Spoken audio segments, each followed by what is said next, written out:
We are live. We are live. So, good afternoon, everybody. This is Good afternoon. Andy Shalev. This is Bambos Charles Dimitriou. Shalev.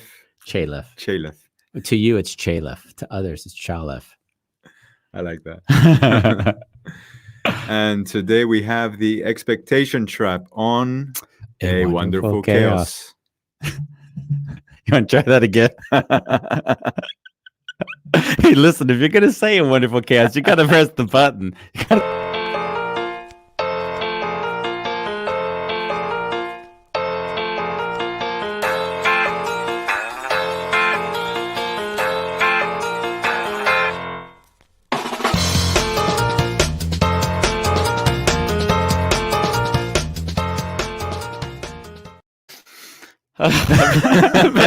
A bit worse for wear today. Yeah. I don't know which one of us is more weary. I'm getting myself balanced in this picture. Nice. Today is about expectations. Before we go, yeah, you said that you're feeling a bit weary. So what's happening for you? So the launch of the book is July 20th, which is about a month or so away. And when I work and I launch or do things, then I tend to, there's a energy that I take in my body, which is very much it's like a never ending to-do list. So I know there's 20 things I can do, and I'm sort of like letting myself just do each thing, but I'm not necessarily writing it down as a to-do list, making it outside of me. And it really works well in my life. Where it doesn't work well is when there's so many of them that it's now more like a pressure as opposed to something I'm managing. And there's two sides to it. Like, okay, I'm going to do an audiobook. The website's going to be new and online. There's going to be 20 articles on Buzzworthy. I mean, these are all big kind of items. Yeah. And so it's like, I don't have time to organize myself. I'm just doing it. Oh, wow. And in a way, I know it's going to get done, and I already know it's perfect regardless of how it comes out anyways. So I'm not even needing, it's not a need to control things. It's more or less just how do I manage time better in that sense. And what tends to happen is I just heighten my consciousness when these moments happen. I run for about a week. I slow down and say, where am I? And now what do I really need to do? And then it's almost like I'm so far ahead that I now have breathing space to organize myself. That's how I see myself operate usually. Yeah. And you? Interesting. I think I'm in the same flow as you. I'm getting more photography work. So the time I had to do behind the scenes stuff is minimized. Yeah. And I did create a long list of things to do to get my business up and running, but it seems to be running.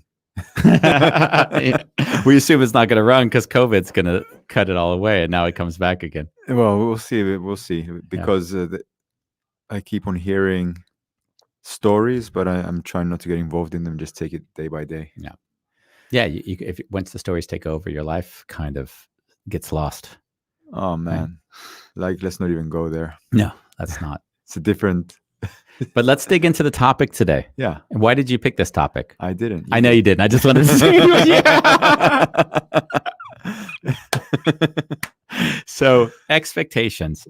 I think the majority of the time when I'm coaching or working with anybody and they start to tell a story about a problem they're having with another person, it always goes back to the idea that they thought there was something that they were supposed to do, and that the fact that they didn't do it now is held in resentment or frustration or anger.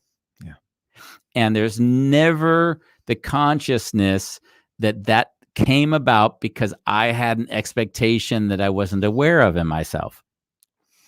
So I'm laughing because when I looked at our list, because a lot of times, a lot of people come on and they think we prepare a lot for the show. Like some of the people coming on, the actual guests, they say, Andy, it seems like you prepare a lot. Can you do me a favor and let me know what you're preparing? Send me the questions. Send me the questions. And I'm like, I don't know what show you're watching, but there is no preparation, but there is an understanding of like, these are the 6, 7, or 8 things which I've seen come up so often in all of the coaching and the work I'm doing, that we can easily dedicate an hour to that without any issue at all. Yeah. And so expectations, and it's funny because I see it's sort of like, as soon as I say that your expectation could potentially be the problem, right? That's how you might engage someone in a nice, soft, easy way. The trigger sends off, yeah, but what do you mean? I shouldn't have expectation. Like, so instead of the discernment and the question of what would it look like to sort of be more aware of my expectations and see where those expectations came from, I see an immediate trigger that goes to the defensive. Like, how can you imagine a life without expectations? So are we looking at blind expectations or expectations which are coming from assumptions? Like so an assumption is something that I already know, like it goes without saying that it's going to be like this. Yeah, well, that would be the blind assumption, I guess you're pointing at. Would that be fair?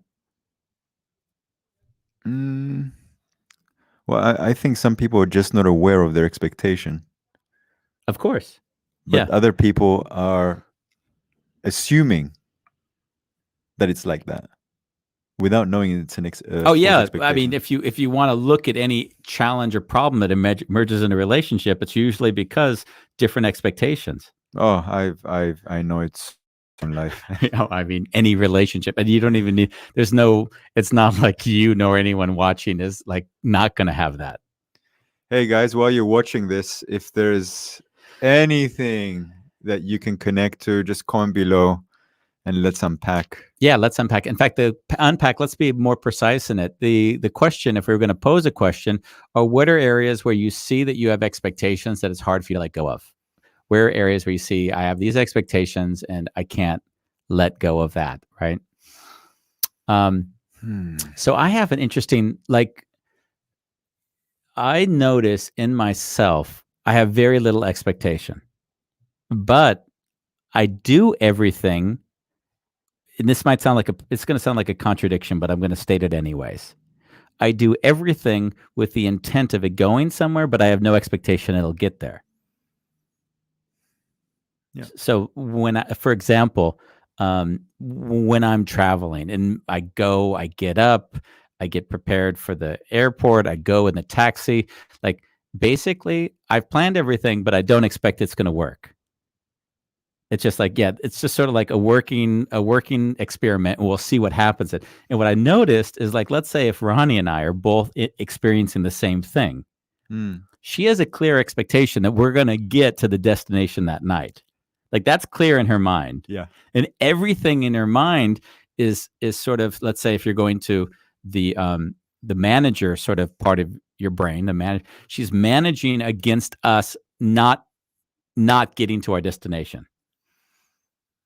She's managing against us. Yeah, against it. So she's doing everything to make sure we get to our destination. Yeah.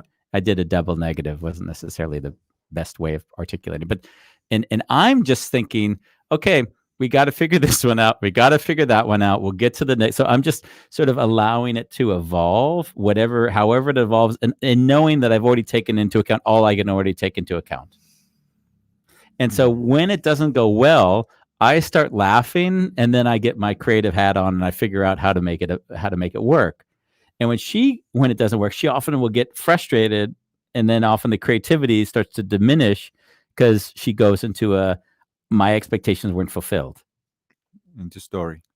You might say story or just frustration. Like, story might be, she'd say something like potentially, hey, I wish we'd left an hour earlier, or I'm never going to do this again, Okay, but she's reacting to the situation, if I hear you right. Yes, she's reacting to it from the expectation that we were actually going to get there. And what I see in my work, especially because, I mean, it's very much aligned to sort of this Buddhist practice, right? And the Buddhist practice being, and I mean, like, let's get one thing clear, like, I make up my Buddhist practice. I know very little about what it is. So I'm honestly saying it's this loving detachment.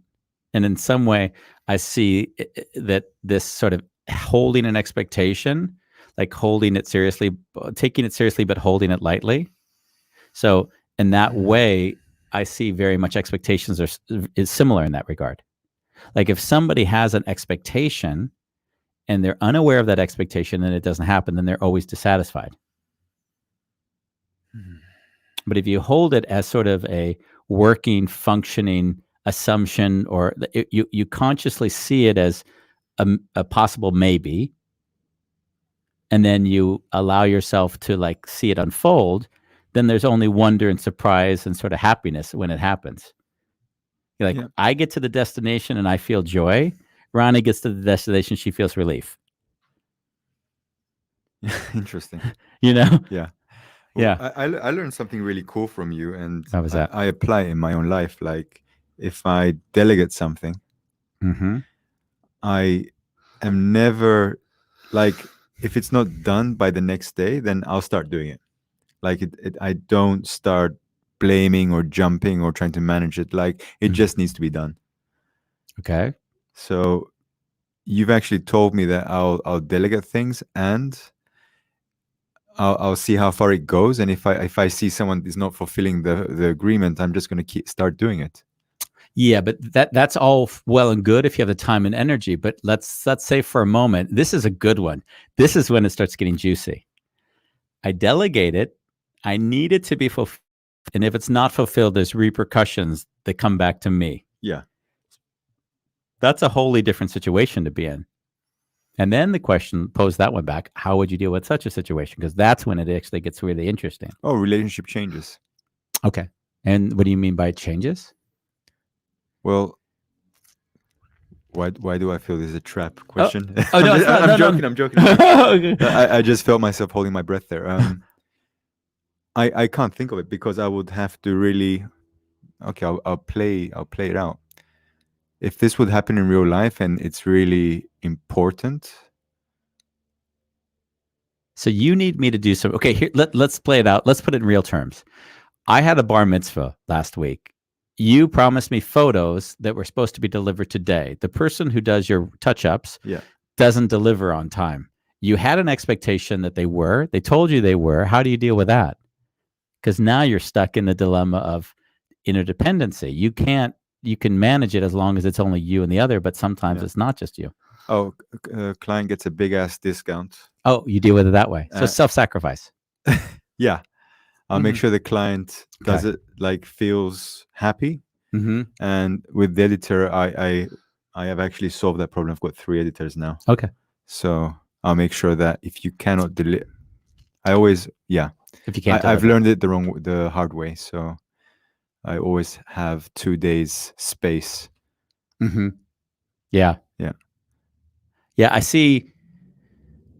Whenever there's an interdependency in my life, I tend to at least like make that transparent to the person that's also dependent on me for it. Yeah. So I would just say, hey, I expect it to be by that date.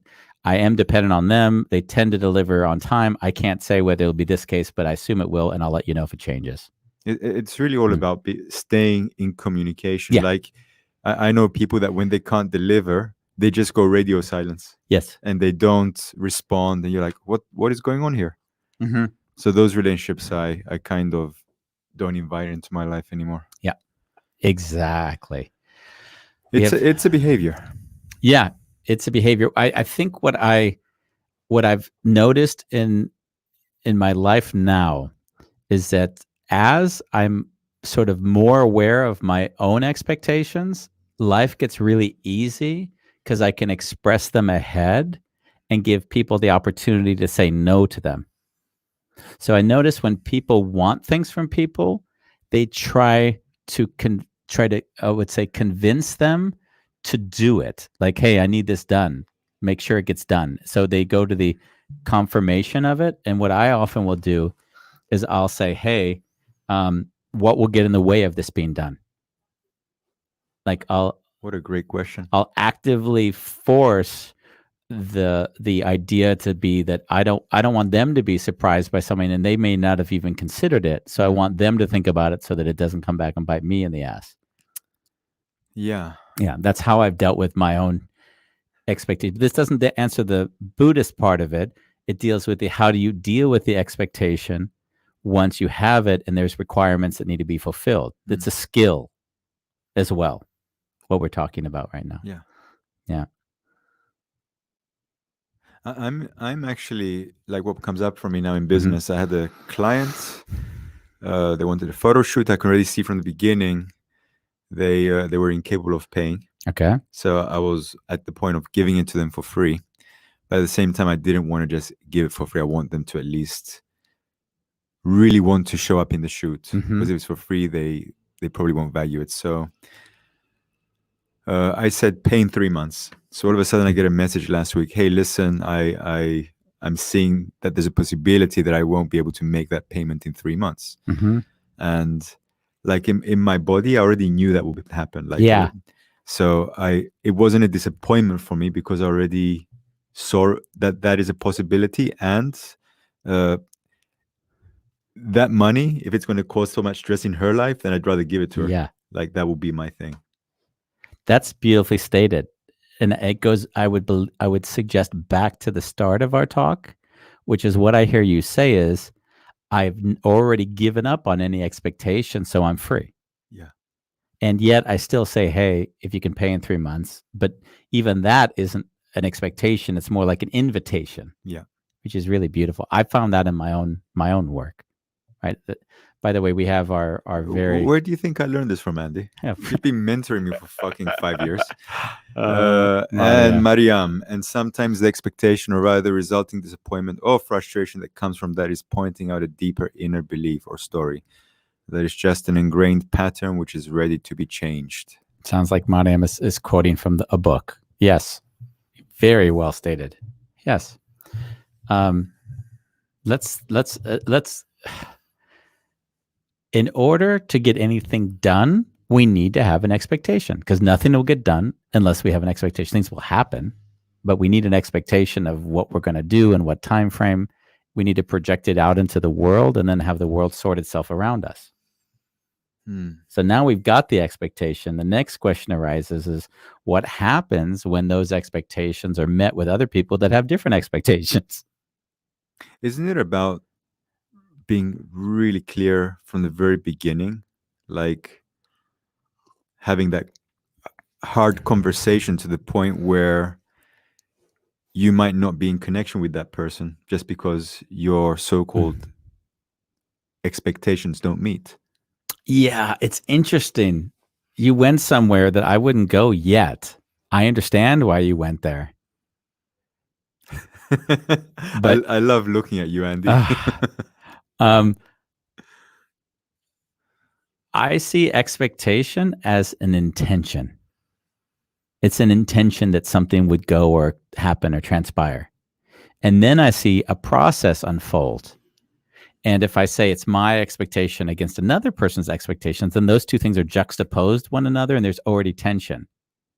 So I tend to like to say, only because of my mindset, there's an intention and then there's an invitation for people to join in that intention. And what I've found is in that world, what I tend to find is the people that gravitate to the intention keep me in my flow, and the ones that don't are people I don't want to convince to come in anyways because they cost too much time and energy. And they'll need managing. And they'll need to manage it. Yeah, yeah. But the thing is that we get, this goes to another thing, is that we now not only have expectation, but we buy into the outcome of it, right? So now we're focused on the outcome and not the process. So which means we sacrifice actually how we get there, and then we regret it every step of the way. And people do it all the time.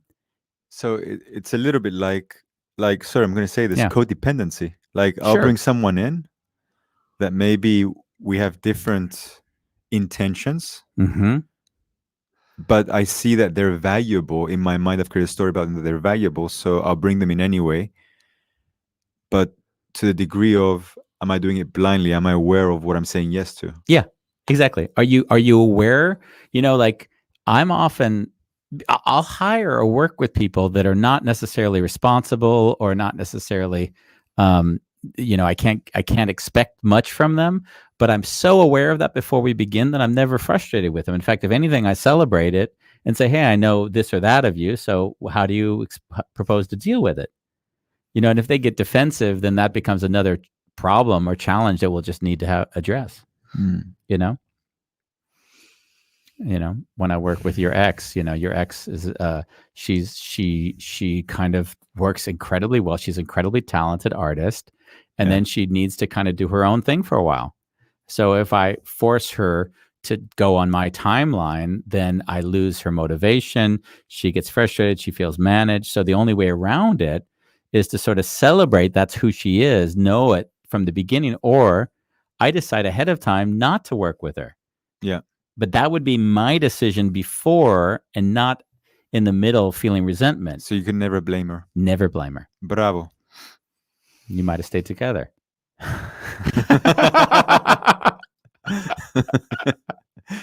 Oh, you can say any cuss word you want right now. I'm sometimes scared of those hidden expectations I'm not aware of, and how can I stay in a neutral place in my heart to respond to my experience in a way that isn't highly charged.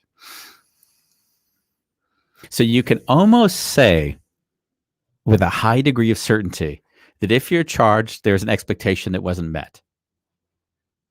So the deepening, the question that might point you toward your shadow is, what is the expectation that's not fulfilled right now? And you'd be so surprised how subtle the expectation can be. Like, I think on the show that we had with my brother, there's an expectation. If I say I love you, you're going to respond and say, oh, I love you, or thank you. So when my brother told my dad he loved him, my dad said, stop trying to manipulate me. So think about that for a minute, right? You'd say, wow, that's just wrong. Like, we can go into judgment. That's just wrong. Because we expect something. There's an expectation. When someone shows love, they receive it back. That's just societally what we've come to understand. I don't fully agree, but go on. No. Okay, then what do you see? Saying I love you is very vulnerable, and vulnerability comes with the price of it won't be reciprocated. Yeah. Of course it does. But think about from a society point of view. If you watch like a movie, a romantic comedy or something, then in general, not always, but in general, there's a certain expectation. If I say I love you, that someone will reciprocate that love. Andy, I love you. I love you too. You just fulfilled my expectation. Yes, I just fulfilled your expectation. So I guess the reason why I'm sort of digging into this is that, in a way, as my brother, and I, by the way, expected my dad to at least acknowledge that, or at least say, I love you back. Basically, that was just, one might say, this is just an obvious expectation. How could you not expect that? That's just how things are. Yeah. Like a father, when you say I love you to a father, like you could go into all that storytelling around it. Oh, wow, Andy. Okay. So now he says, don't manipulate me. It took me 10 years to figure out what he was saying. Really? It's like, oh, wow, I never really thought about it. That to some degree, in saying I love you, vulnerable or intention or whatever, the other person feels influenced by that. It's scary for them, especially if they can't deal with their own emotion, which obviously my dad couldn't. So in that moment, to say, oh, he responded that way, it was just kind of a beautiful understanding of like, wow, I don't expect anyone to say I love you now. That came up for you. Obviously, there's things that are perking away in the brain. Oh, just, you said father, and that's the thing I've been diving into the last few days, right? Mm-hmm. And watching the story of what is the expectation, how do you define father in your mind? So there's certain job descriptions that come with the title father. Yeah. And I haven't lived up to any of those titles. Yes. And then, like, the only way I could move out of that story during my Facebook lives was actually to detach from the story and sit with the pain. Yeah. And it almost felt like what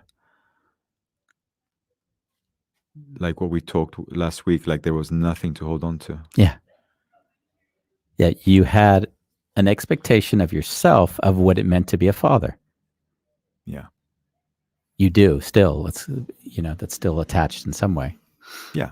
And now you say, let me say, wow, what if I didn't attach to the idea, I think these blind expectations of what a good father is? Yeah. I mean, I hope you can start to feel like your whole bottom of your feet kind of come out from under you.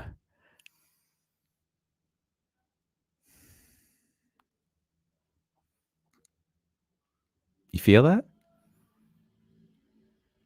I'm waiting. What I feel, Bambos, when we talk about that is my head, like the frontal lobe, almost feels like all the confusion is right to the top. Mm. And then I can't really make sense of everything. And I just allow that state to be there. And I don't try to solve anything there. And I think in general, what people tend to do is once they say, I have an expectation, the expectation isn't fulfilled. Now I start to manage the expectation. Yeah. So we're going into another world that says, instead of trying to manage the expectation, we're actually going to let go, and we're just going to be present with the confusion that arises when we don't attach to it. Oh yeah, beautiful. Like the funny thing is, even the reclamation work was, if I did the reclamation work, which I tried, Mm-hmm. it was just a coping mechanism in Just that a coping. moment. Yeah. So I had to let go of that too. Yeah. Exactly. That's when the coping mechanism kicks in. Ashley wrote us, and he just said, "Can you tell us what all this is about?" Ashley, what this is about is expectations. When you have them and you're blind to them, and you go out in the world, then you start to blame other people for all the things that they haven't fulfilled that you weren't necessarily aware of. And it's sort of really wonderful in life, because the less clear you are on your own expectations, the more you'll find you're frustrated as hell. And you will start to blame every single person in your life. And it's really hard to improve, because what you'll never be able to do in that blame cycle is you'll never be able to see what is the behavior that you're exhibiting that would allow you to actually improve the situations you're in. You can't do that if you have an expectation you're blind to, and then you blame the other for not fulfilling it. And those skills, I mean, those are the skills I've been teaching you for years now. I've thought of every single nuance. Like, what is an expectation I have, which I actually need? Actually, I don't have the luxury of saying, oh, and how do I want to manage that in a way that I can still stay connected to myself without blaming the other person or myself? You have one? Yeah, all the time. Name one. Like, something I'll do is, you'll see me do it all the time. Listen, we can end this tomorrow. I know we agreed to this and we said we were going to do it, but actually, if it's better that you do something else, let's end it. Yeah. Yeah. Oh yeah, yeah. You see me do that all the time. And the reason why I do that is because I don't want a past expectation to come into the present moment when it's no longer appropriate. That's what I jokingly said to you about Ronnie. Well, it wasn't joking, it's true, is that, I say with Ronnie that basically we are together every day. We're one day away from a divorce. Ronnie is his wife, by the way. Yeah, Ronnie is my wife. We're one day away from a divorce. Right? Yeah.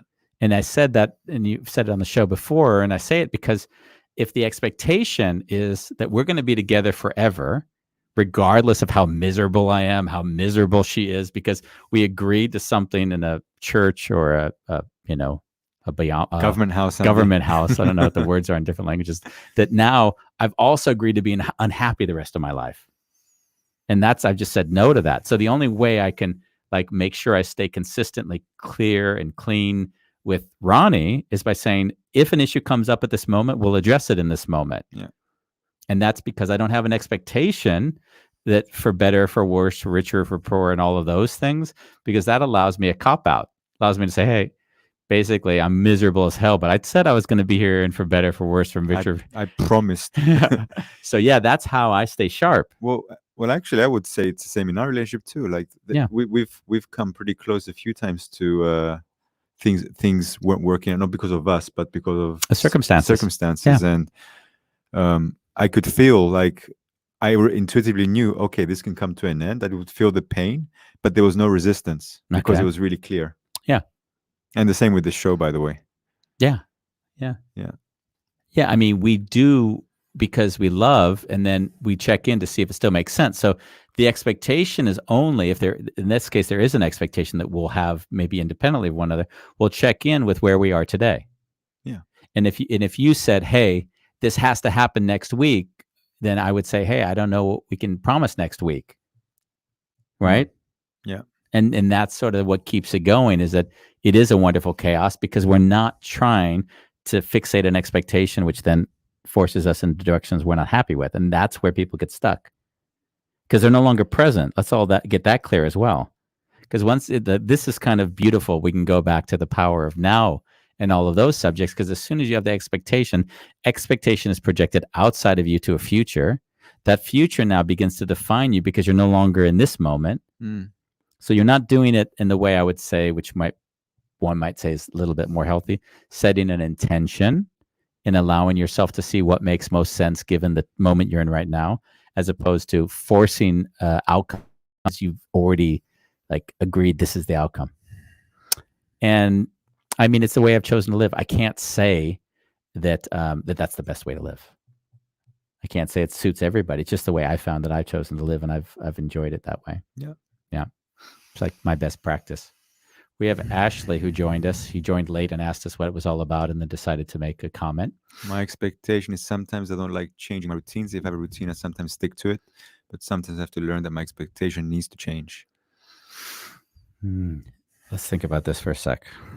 I have a routine, and I have an expectation that won't change. So, Ashley, I think it would be safe to say, the more you invite other people in your life, like a partner, right? And then you don't allow your expectations to change or evolve, obviously that's when real tension can come up, of course. Yeah? Because if someone says, hey, this is the way it has to be, and then another person says this is the way it has to be, then basically either one person self-sacrifices, and then there's the codependency thing going again, or both parties agree on how they want to operate together, right? I mean, that's a hard thing in life because one thing is how are they going to even come into a relationship? I expect you're not going to sleep with other men or women. You expect that? I don't know. That's just, let's say if I did have that expectation and all of a sudden that was an issue between us, I mean, that's a serious issue. Well, we could see what the intention is, right? What are you talking about? Well, what's the common intention, Andy, in that? What would be your intention? Oh, what would be my intention? Yeah, to have that expectation. I don't know. I just saw some food in your teeth and I got distracted. I love this. It's clearly there would be, in a relationship, each individual has an idea of what it is or is not, what it includes or doesn't include. And that would be one of those areas that obviously would be a high ticket item for tension. If one had an expectation of what a relationship looks like and the other one had a different expectation, not value. Why are you looking at huh? Wait, oh, okay. Yeah. You have your own story to share or something, or where you're looking like there's more to say on the subject, but you're not speaking. I'm smiling because I can just relate to it. Okay. Yeah. Good. Yeah. I think that's interesting because that's when one might use the word irreconcilable differences.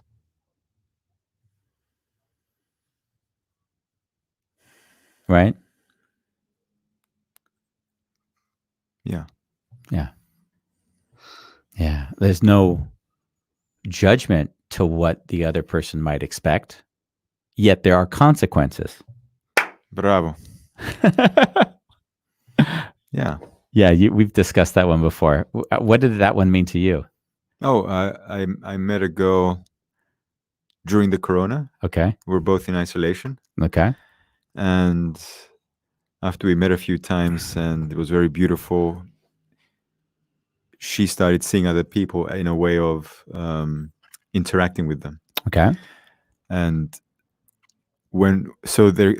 because I have responsibilities in a way that I can't allow myself to be social at this moment. Also Mhm. because I'm working with you. So I just said, listen, it's a shame, and I'm loving that you're following your thing, but I also need to follow my thing, and the consequences we cannot be in physical contact until the corona shifts, or like we can't foresee. And it was beautiful because there was no blame from either side. It was Nice. more like, oh, that really sucks, I'm gonna miss you. And Yeah. like, yeah, I know.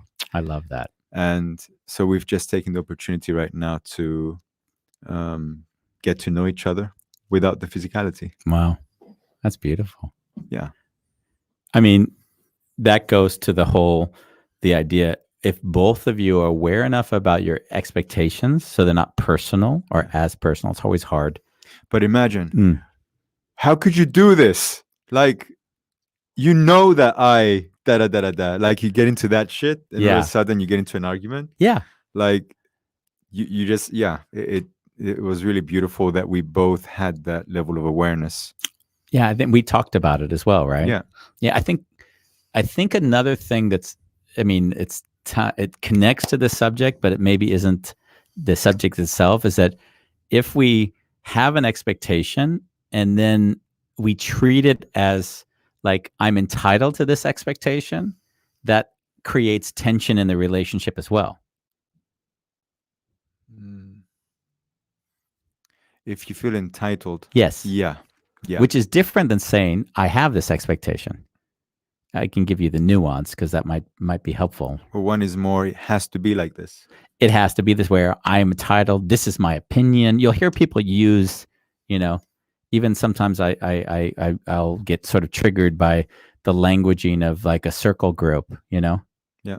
This is my truth. Like they'll say it as if they're claiming, or this is my truth. Like as if, like, now you have to deal with it. This is my truth. Yeah. I have a bit of an allergy for when people say, I believe. Yeah. Well, in that sense, the difference or the nuance, which is really important, especially when you're interacting, of course, with somebody else, is saying, okay, I had the expectation that this would be done by this time. Or when we got into our relationship, I had the expectation that you weren't going to sleep with other men. Right? Yeah. Like, it might sound so weird to say it like dispassionately in this way, but the truth be told is, as soon as it is that dispassionate, you've created this space to potentially interact. Maybe you don't even want to, but potentially to interact.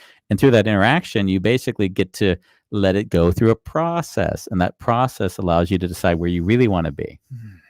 And that's where that feels really spacious. Yeah. And I want to live in process, right? There's content, the things that people say, and there's process, the way we go through that. And I'm always endeavoring to find, how do I stay in process with people? And if I don't, I try to even say when that's not the case, like own it. And then it becomes, again, less personal.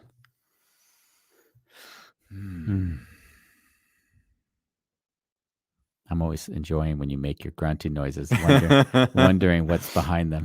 Oh, I have to think about some of our shows where they were titled one thing, but then it went another way. And I'm just celebrating how we both can allow that to also be there, and not, no, we have to go there. Yeah. So we're just following the aliveness of the moment and the curiosity, instead of like, we have to stick to the theme of magic. Yeah, exactly. Yeah, but you see, we haven't gone off track on this one. Did you feel that we lost it on this one or not? No. Yeah. But because we can, if you want. We can as well. Yeah, but that's so it's interesting because, like, if we talk about development, emotional development, personal development, anyone evolving in their understanding of how they're interacting with the world, if they're not in tune with their own expectations, then they've got like they're both arms tied behind their back, and now they're being told to run. Even, you're gonna laugh. Remember when we did the 15-month course? Yeah. You always laughed at me because basically it was a 15-month course. I invited people to join. There was no title on the course because I didn't want to have to fulfill an expectation.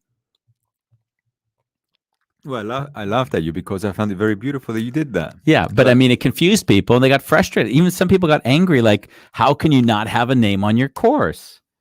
And I said, basically, if I have a name on my course, then I create an expectation I don't even know if I want to fulfill. So basically, you surrender into a process that we'll go through together. Yeah. And that was my way of just saying, I want to do it the way I want to do it. It wasn't the best way. I mean, I could have filled it with 2 or 3 times the number of people if I promoted it, but that wasn't of interest to me. I was completely fulfilled. Yeah. And it was beautiful because everyone that came there had already, before they started, had a mindset of surrender into a process that we were all going to be in together. And if they got it, they self-selected themselves into the group. I was the only one you didn't want to have in the group. Of course. You were the biggest troublemaker. Yes. But you see how that expectation allowed me, at least in my own way, to get the people in that I wanted. It was the most fulfilling 15 months for me, like with everybody else. Yeah. And imagine if I'd created a term and had people come in saying, okay, you said we were going to make a better business. We were going to make a better business. And I don't feel like we've done that yet. When are we going to talk about money? Huh? When are we going to talk about money? Yeah. When are we going to do that? Yeah. That would be so exhausting. And leaving the time there for people to feel into their expectations, the expectations actually guided us in the moment. Yeah.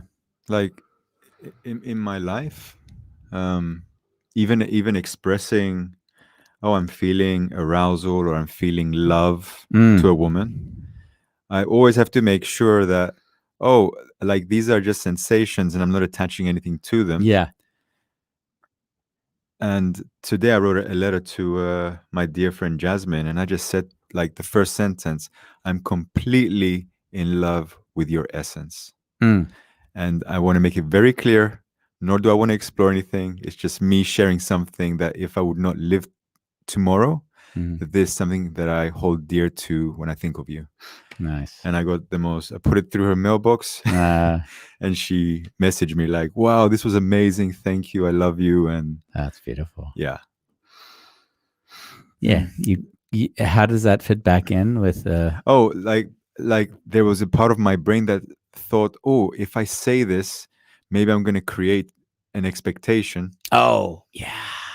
So as a man, I sometimes feel like, I need to be careful. I'm like, fuck it. Let's deal with it if shit happens. Okay. Like, imagine she would get triggered, then it will be more an exploration to deepen our connection. It would be more if the trust is there.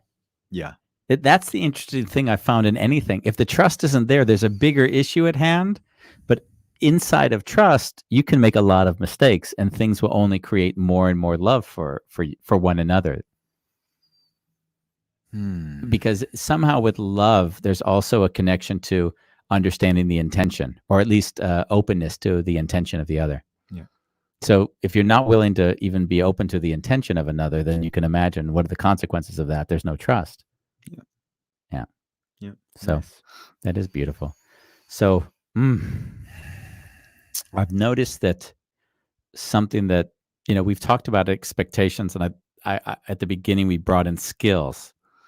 And I really feel like one of the best salespeople understand expectations better than probably any other position, role in say any organizational structure, right? Yeah. And it's so that because they're measured on it, because they have to fulfill it to parties above them, sales managers or whoever they're reporting to, and then the companies that are purchasing from them, project managers as well have similar. But the salesmen come in with the most distrust, because by the time it's gone to the project manager, yes, there's also potentially some distrust. But when you want money from somebody and they're trying to pay you as little as possible and you're trying to get as much as possible, you've already created some degree of tension there. So the funny thing is what I've seen about really exceptional salespeople is that they're able to take the expectation and instead of resist it and make it like contorted and feeling really like dirty, they utilize it in a way to connect to the client. So examples. There's an expectation that if I give you a proposal, that we're going to have a discussion around how we can talk about what did or didn't work for you, what numbers were there, all the assumptions I made in the proposal. So if my expectation is that I'm going to send it to you and then wait for you to give it back to me, I've already lost. Oh yeah, beautiful. So my expectation is that I'm only going to give it to you with the expectation that we're going to have a discussion. So I get the agreement that discussion will happen before I send it, so that I create the correct expectation.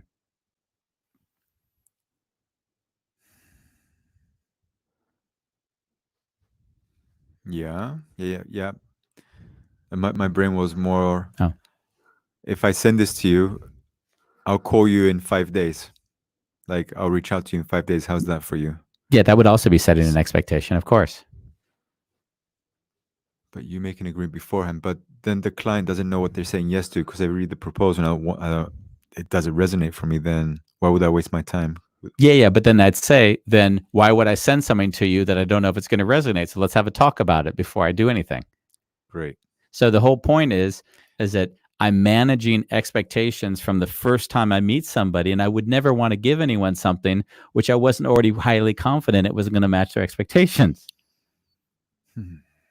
So the only way to do that is obviously a lot of questions, of course, so I just wanted to point it out, because a lot of times people will sort of poo-poo or badmouth salespeople, where actually salespeople have some of the most nuanced skills when it comes to creating kind of rapport and using expectations as the means to do that. Most people, like, if you think about it, no one likes expectations in general.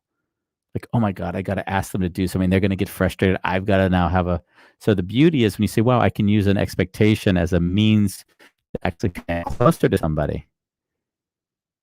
And even naming it. Yeah. I had I'm working, I'll leave it nameless. I'm working with a graphic designer, and the graphic designer wasn't necessarily the kind of person that likes to fulfill deadlines. So basically I said, listen, instead of you doing this project, I think I'm probably going to work with somebody else to do this project, only because I'm more concerned about managing deadlines.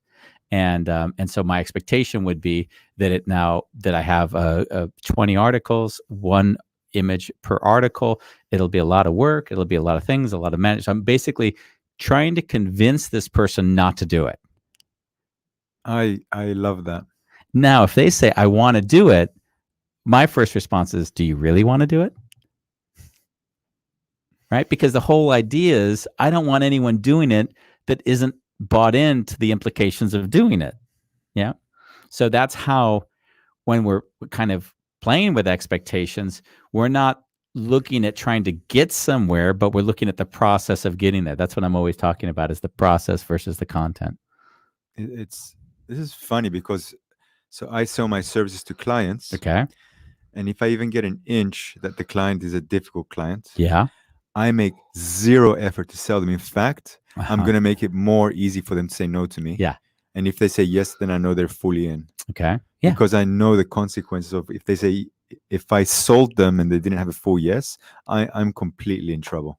Totally. They're going to be pissed. Nothing's going to be right for them. Yep. Whatever I do, yeah. But you had to learn that lesson by doing it a few times and saying, oh my God, Andy, I'll never do that again. It was so painful. I never do it again. Yeah. But and that's the interesting thing. We're going to have another talk on this with Lisanne Bauk, who is also in our 15-month course. Lisanne and I, we're going to talk about that intuition, that gut feeling, and how you begin to channel that so that actually you begin to make decisions that nobody else understands. Because someone would say, Bambos, you're throwing away good business. And then you would have to say, yeah, I guess so. Right? Because you don't want to defend your gut. I would just ask them, what do you mean by good? How do you define good? Yeah. Assuming you wanted to have an interaction with them, of course.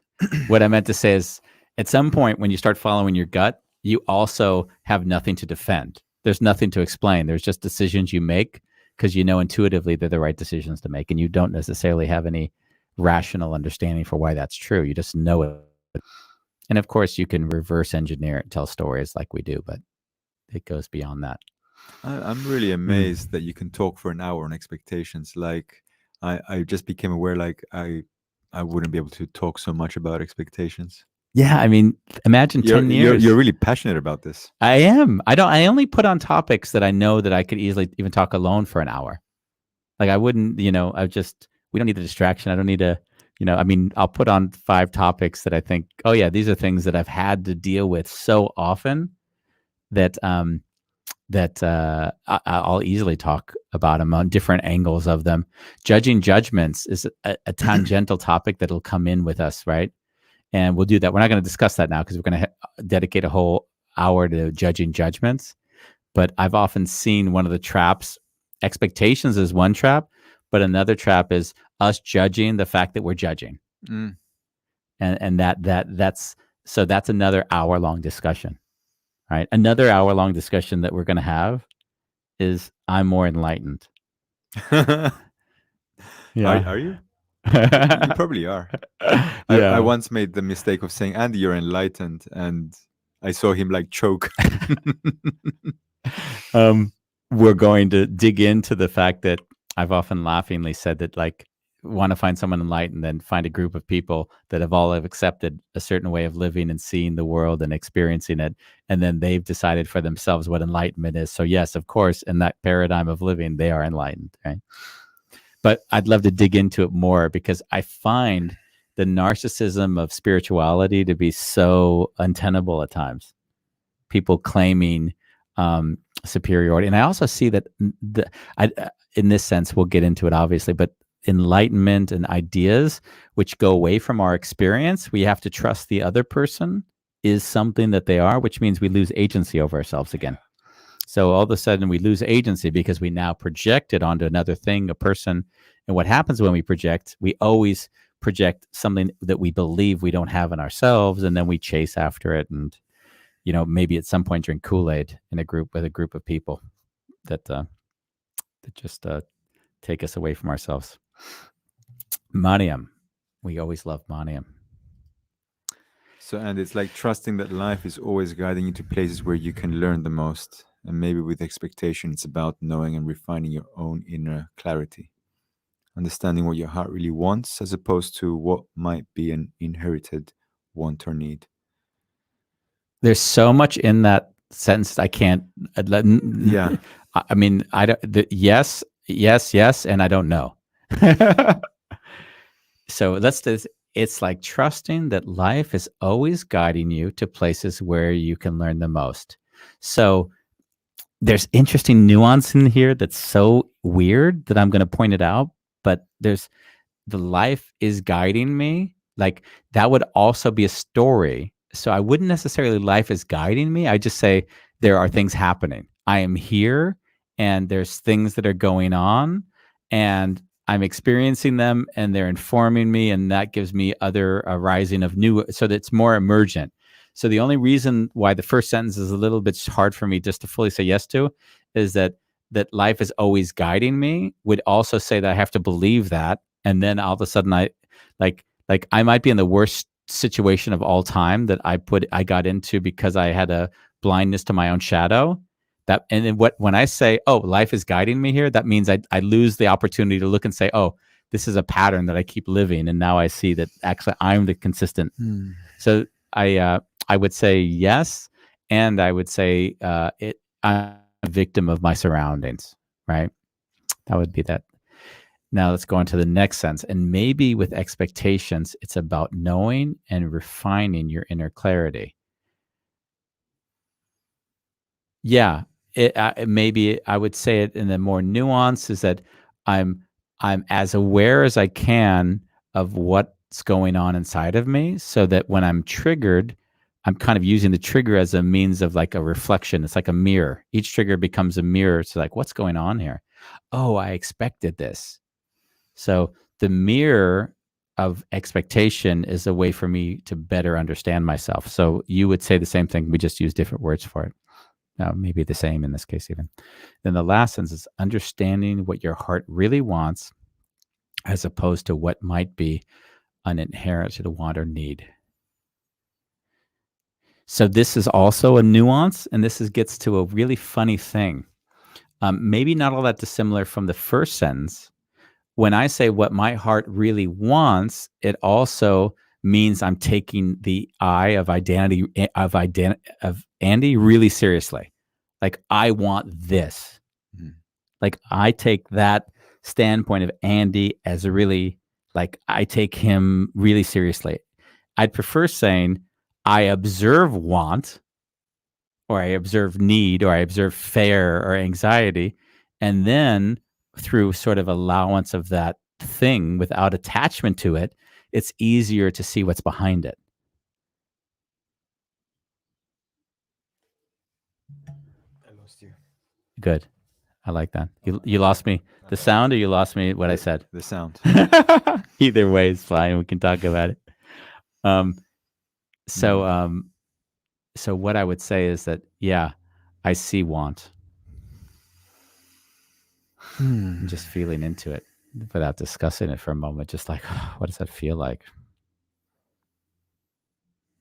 So I'm doing the new book. I'm doing the new website. I'm very busy. There is a desire for it to go really well, right? Like, great, I want to sell a few thousand copies. I want to have an impact in the world. I want.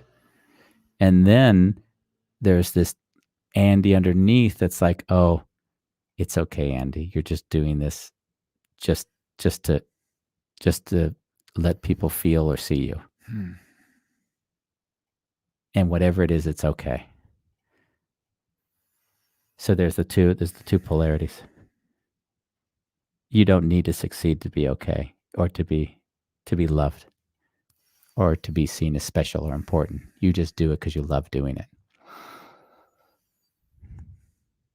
I always have to remind myself, if I have a goal, see the goal, stay with the process. Yeah. Stay with the process. Like, Nice. Like, are you enjoying this process right now? Okay, you're not being productive. Go for a fucking walk. Get out of the house now. Yeah. Yeah. See the goal and then be aware of the process. Thank you, Mariam. It's always fantastic with your messages that keep us going for the next 15 minutes after we hit 45. Yeah. Cool. So last night, our dear friend Jeff Lieberman joined the Authentic Relating. Oh, fantastic. Jeff Lieberman. Yeah. And he's doing Authentic Relating in San Francisco. I would say he's doing a little bit more edgy stuff as far as, and he's also creating a lot of content, right? Yeah. So one week I sort of wanted to avoid making the appointment with him. Mm-hmm.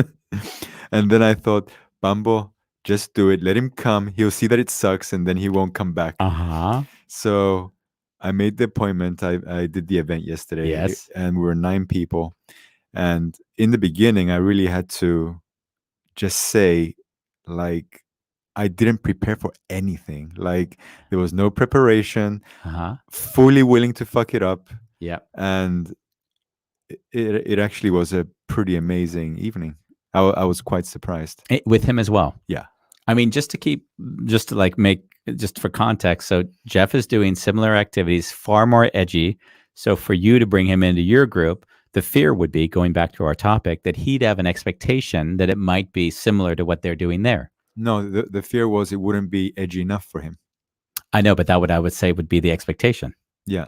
Yeah. Yeah. So curious would be, I assume you probably even discussed that with him before he came on, I guess. No. Oh, no, you didn't. No. Okay.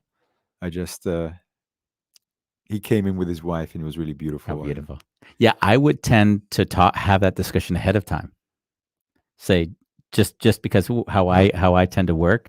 I already shared with him in the past that I don't think my workshops would be for him, because. Oh, you already did it then. Yeah.